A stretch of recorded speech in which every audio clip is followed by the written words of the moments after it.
Hello and welcome to Bjorn TV. Man, do we have a sweet show for you today. Bonbon-Israel has become the master at creating show-stopping wedding cakes in New York City. And I am so glad to have him today because he is such an icon and I could not wait for this interview. Please welcome the ultra-fabulous Bonbon-Israel. It's getting hot here. Ron, welcome to the show. Thank you for all your sweet words. You got discovered by Martha Stewart. Well, she was one of my main influencers who really were very kind to me and actually convinced me of two things: to start an official business and to apply for citizenship in the United States of America. Yeah. But many, many other people helped, including other pastry chefs and caterers and florists. Locations such as the St. Regis. I had one of my very first cakes there, and I have to admit, 20 years ago, it was a little lopsided. And they complimented about the flavor of the cake, and then they took me aside and instructed me how to make the cake more stable. You were in the army, and then you transitioned into a dancer, and then you transitioned to cakes. How long were you a dancer for? 15 years. 15 years, wow. We should get you in Dancing with the Stars. Yes, I would love that. Obviously, this is your first love. But do you cook? Yes, I love cooking, I love entertaining. I love people coming to my house and serving them. I've worked with many chefs in my career and they don't cook as well as they can bake or vice versa. Well, I can cook for friends, but professionally cooking is a different thing. I was actually fired from a cooking job early in my career before I started cakes.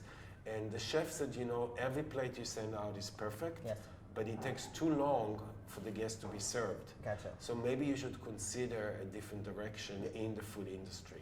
And he did me a great favor. Yeah.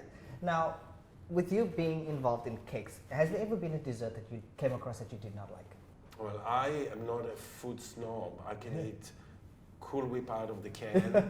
One summer treat that I do when I'm on vacation is frozen Sara Lee pound cake, which is so American, with Cool Whip, but not the dairy version, the original, and frozen strawberries from the package. And it's just delicious. You can't stop eating it.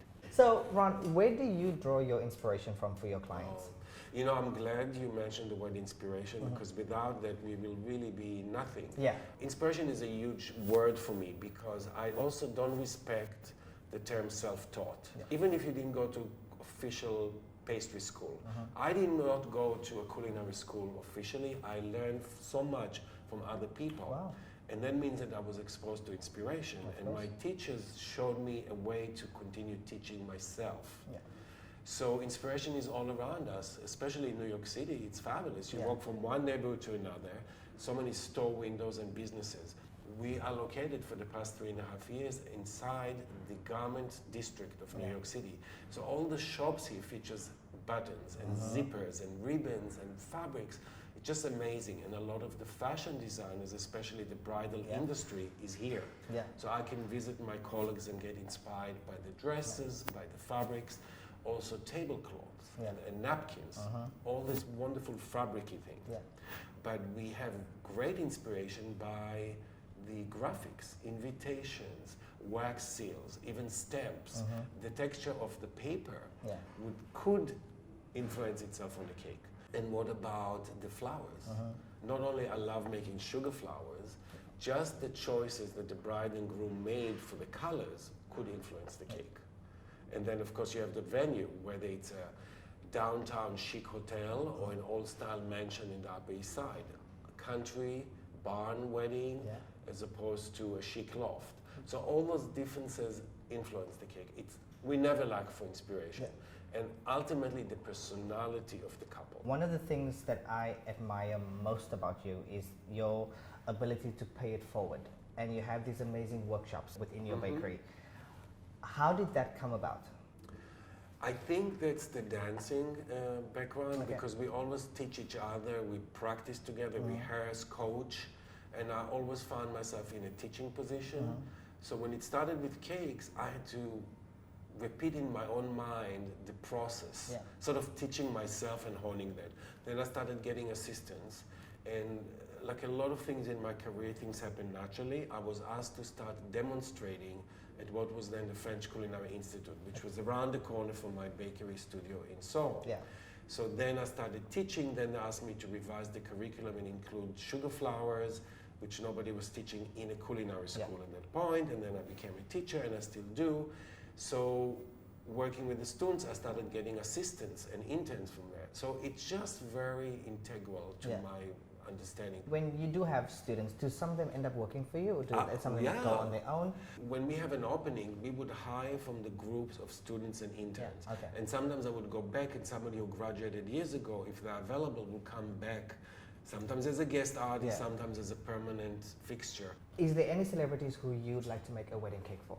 If I get booked, and when I get booked by a celebrity, usually they ask us not to disclose, so then I stay mum until after the wedding. Gotcha. I can respect that. But, for instance, which celebrities are getting married? Jennifer Lopez is engaged. Really? Yeah. What a sexy couple. Aren't they? Well, I like J-Lo because she's from the Bronx. Yes. And she's a real New Yorker. Yes, I love her. Love her. So they haven't asked me yet. We treat everybody the same. Absolutely. So every bride should feel like a celebrity bride. But you know, I've done cakes to big names like Elton John, and the process was just the same. And there were celebrities that I said, you know what, I don't think it's a good fit. Ron, would you be so kind as to show me your, because I've been dying to see it today, your behind the scenes and your sugar flower garden. Are you ready to take me through it all? Okay, I'm let ready. me do a Bjorn. Yeah. Are you going to show me your sugar flowers? Where are we? What is all this fabulousness You are in happening the around heart me? of our sugar and flour room. This is the area where we do the decorations for the cakes, many times days and weeks in advance, and you can see we're building our library of sugar flowers that take a long time to make. They're very delicate, and are waiting here patiently to be placed on cakes. So the fresh cake will come from the kitchen while we have all these lined up. So here, these flowers are spoken for. They are meant for particular events. This is going to be a very vibrant cake this week. So we're finishing those flowers. You can, I don't know if you can count how many petals are on each ranunculus. You can munch on this flower. Munch on this one? Go ahead. How does it taste?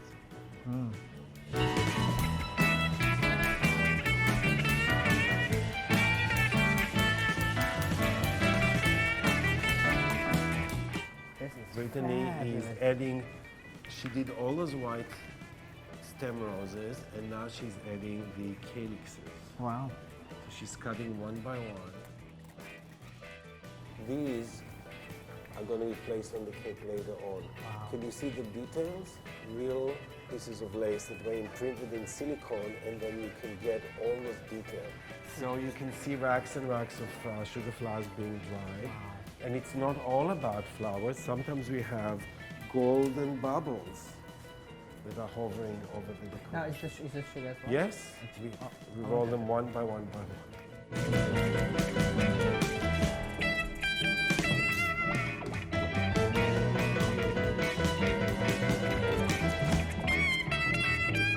Oh my God, we are in Ron Ben Israel's kitchen. I wish we could transmit the scent. Yeah. So these are, we are preparing, after we bake the cakes, we're going to make fillings. So these are reduced black cherries that we cook down, and these will be added to the buttercream. Okay. Hazelnut crunch, so these are that's my favorite. raw hazelnut roasted with caramel, chopped down. Peach puree, so this is also reduced to give the intensity. Yeah. Later on they'll be mixing and flavoring buttercreams and fillings. So we find out it's easier to portion like this as opposed to put a measuring cup and having Of course. everything. What is the biggest cake you've made? 12 feet tall, So that's 12 feet tall. How big? How round? 8 feet wide. Oh my God. It was very large. So it's the French style, very rich and creamy, and it creates a tender crust on the cakes and preserves the life of the cake. The richer the butter, the better the taste.